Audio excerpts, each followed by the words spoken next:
February 2024 Marathi भाषा गौरव दिन। आजच्या दिनाचं महत्त्व हे आहे की आपल्याकडे कवी कुसुमाग्रज हे नाशिकचे श्रेष्ठ कवी होऊन गेले आहेत आणि त्यांच्या जन्माप्रित्यर्थ आपल्या मराठी भाषेला ज्ञान भाषा आणि अभिजात भाषेचा दर्जा मिळावा या कारणास्तव 2013 रोजी आजचा दिवस हा गौरव दिन म्हणून साजरा करण्यात यावा यासाठी ठरवण्यात आलं आणि त्याप्रमाणे महाराष्ट्र शासनाच्या निर्णयानुसार हा दिवस आपण मराठी भाषा गौरव दिन म्हणून साजरा करण्यात येतो।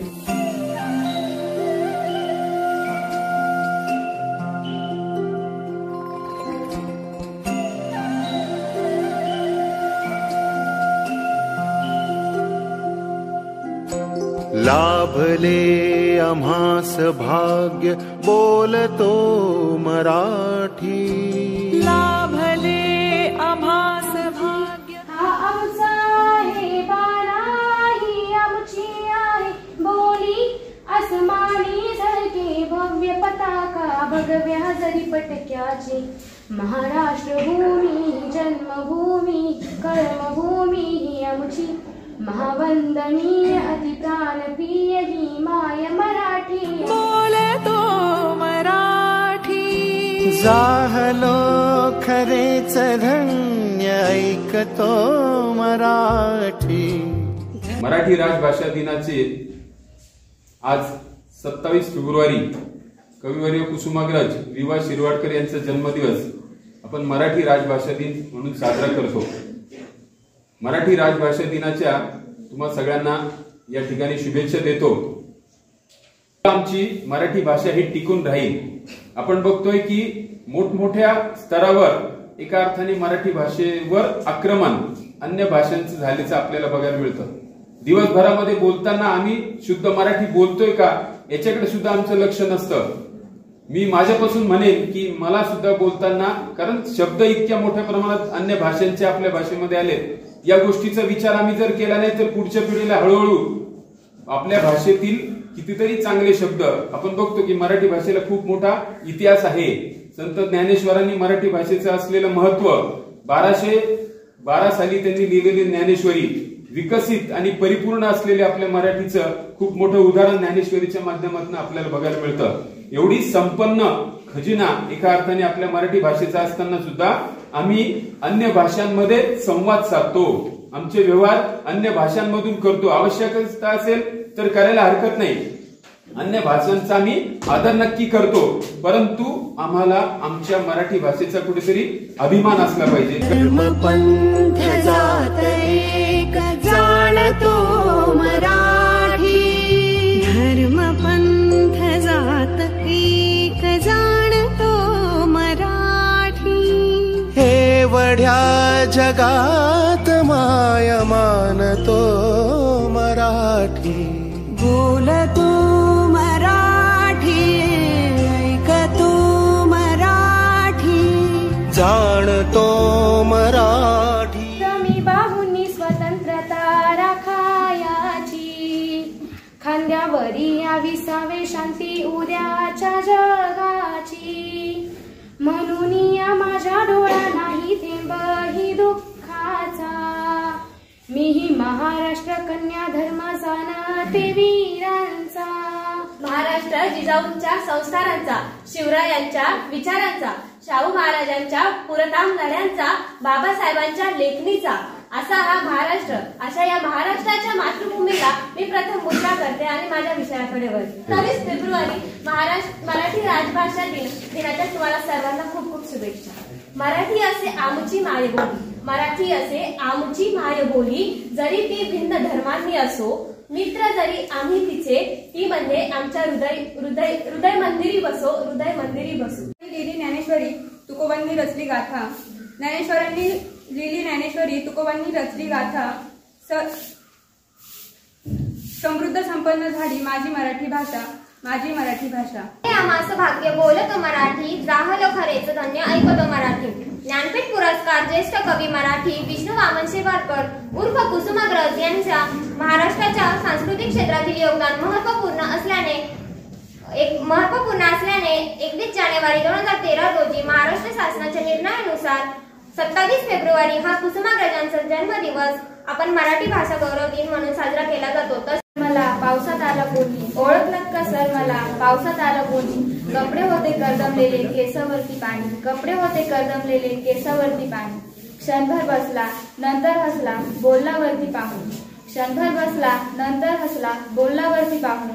गंगामाई पाहुणी आली गेली घरट्यात राहून. मरण येवो पण कला न सुटो, की मरण येवो पण कला न सुटो. कलकलाट झाला डोळ्यासमोर दिसलं ते गीत गेलो, त्या डोळ्यातून एक अश्रू आला, त्या अश्रूचा माझ्या कवितेत मोती झाला. की कडून चुकलं कळता कळता तरी कळलं काही नाही, डोळ्यांनी कळलं मला जे तिला बोलता आलं नाही. की लिहितो मी तुझ्यासाठी तरी उघडपणे कोणाला सांगता येत नाही, काय हे कवीचे आयुष्य आहे तिचं नावही त्याला लिहिता येत नाही. प्रेम मला पण मी प्रेमी नाही, की समजलं प्रेम मला पण मी प्रेमी नाही. सर्व कविता लिहितो तुझ्यासाठी फक्त त्यात नाव तुझं नाही. माझ्या प्रवाहात तू किनाऱ्यासारखी, मी काळा अंधार तू त्या चंद्रासारखी. मी थंडी तू शेकोटी, मी प्रेमी तू प्रियसी. तूच तू तुझा मी, सुचलं नाही काही नाही असं काही नाही. आठवते तू मला लिहित जातो मी, बाकी काही नाही. त्यानंतर आपली जीभ वळली तर आपल्याला भाषा व्यवस्थित बोलता येऊ शकते. मी तुमच्याच ग्रामीण भागातला आहे, पण आता किमान मला थोडंफार बोलता येतं. तर ते गणपती स्तोत्र असेल, गणपती अथर्व शीर्ष असेल, या गोष्टी आपण वाचा. विष्णू सहस्त्रनाम स्तोत्र सर्वात अवघड, ते तुम्ही अस्खलितपणे मराठीत वाचा. तुम्हाला स्वतःला कळेल की आपण किती पाण्यात आहोत, आपल्याला किती येतं. गणपती स्तोत्र वाचा, गणपती अथर्व शीर्ष वाचा, प्रज्ञा विरुद्ध स्तोत्र वाचा. याने काय होणार, तुमची भाषा समृद्ध पण होणार. भाषा समृद्ध तर होणारच, पण त्याबरोबरीने एक देवधर्म केलं तर तुम्हाला समाधान पण मिळेल. आपली जी मराठी भाषा आहे ही जागतिक पातळीवर 22 भाषांमध्ये 15व्या क्रमांकावर आहे. आणि ह्या भाषेला जर प्रथम न्याय दिला महाराष्ट्र दिनानिमित्त वसंतराव नाईक त्यांच्या मंत्रिमंडळाने 1965-66 मध्ये खऱ्या अर्थाने आपण मराठीचा वापर करायला लागलो आणि मराठीचा उद्धार त्यानंतर कुसुमाग्रज यांनी अधिकच उंचीवर नेली. आणि एक खंत अशी वाटते की आपण आपली भाषा फक्त दोनच जास्त प्रमाणात, महाराष्ट्र आणि गुजरात ह्या दोनच राज्यामध्ये जास्त प्रमाणात बोलली जाते. आपण जर यूपी बिहार MP 28 राज्यांमध्ये गेलो आणि आपण मराठीतून जर बोललो तर ते लोक काय म्हणतात, काय क्या बात कर रहे आप, किधर से आए, मराठी हिंदी बोलो. तर आपल्याला नाविलाजाने हिंदी बोलावं लागतं, आपलं काम करून घ्यावं लागतं.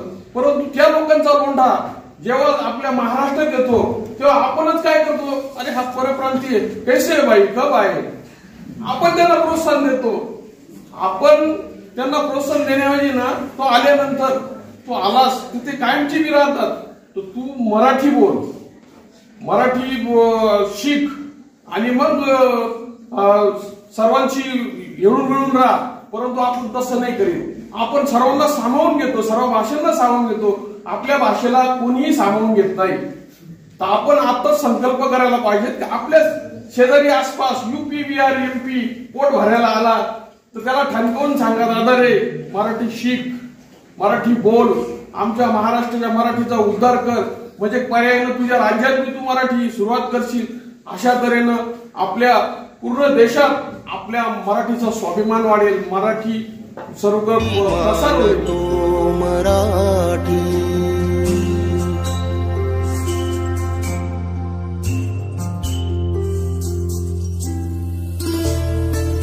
आता तांत्रिक जी माहिती आहे ती बऱ्यापैकी मिळालेली. तुमच्यापैकी काही जण महाराष्ट्र राज्य आयोगाच्या, काही केंद्रीय राज्य आयोगाच्या परीक्षा पुढच्या काळात द्या.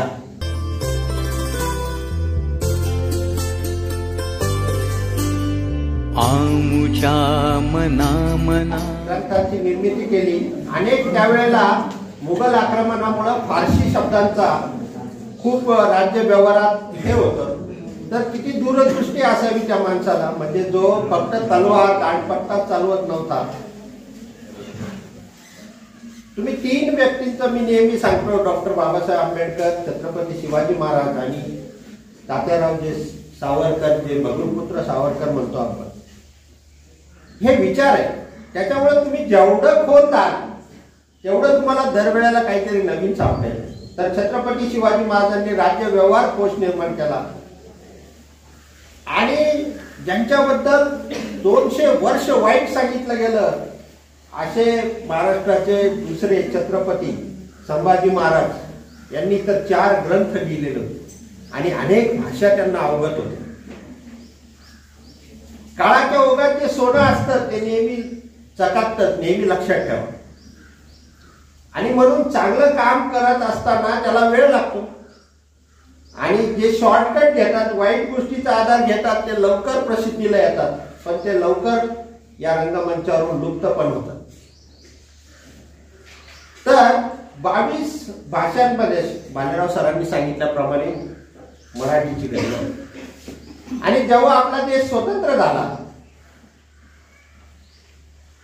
त्यावेळेला भाषावर प्रांतरचना झाली. मराठी भाषा बोलणाऱ्यांचा महाराष्ट्र, तमिळ भाषा बोलणाऱ्यांचा तामिळनाडू, गुजराती भाषा बोलणाऱ्यांचा गुजरात.